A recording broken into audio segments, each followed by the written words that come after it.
and welcome to the studio at African Utility Week. I'm here with Tilden, Hellyer, Research Analyst at Sullivan. Hello. Hi, how are you? It's the end of day one.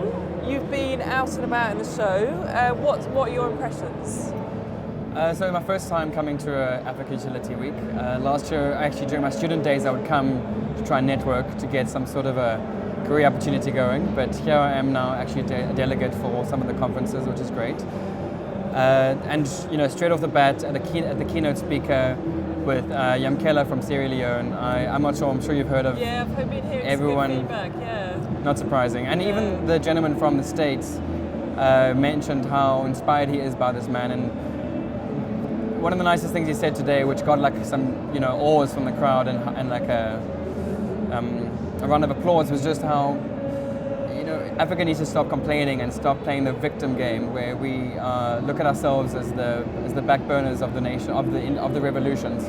We fund the other revolutions, and now we should be up in front and center of the fourth industrial revolution. So that was a really nice sentiment to start the day. Okay. And then I went to both the sessions on energy efficiency. I went to session 1 and 2 on that, so it was fantastic. Any particular learnings from that you can share? One nice sentiment that came across was just how water, of course, especially in South Africa at the moment, we are sensitive to what's happening in the water space.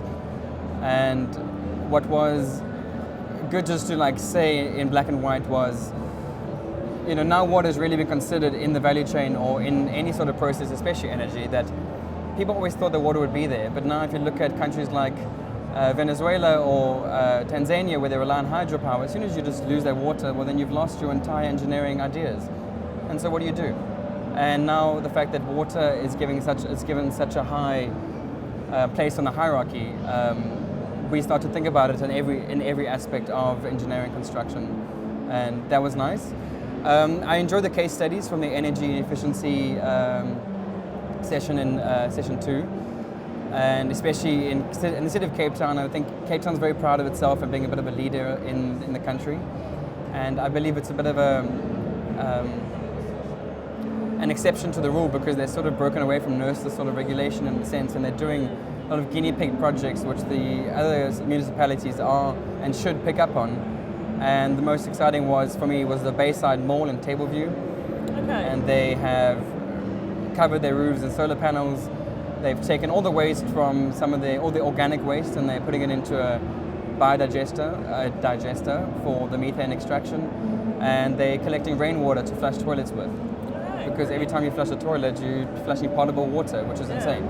So what about this afternoon? Anything else grab you? What else from today? Yeah. Actually made some nice notes. City of Cape Town. I mean, the transportation costs in the City of Cape Town are extraordinary.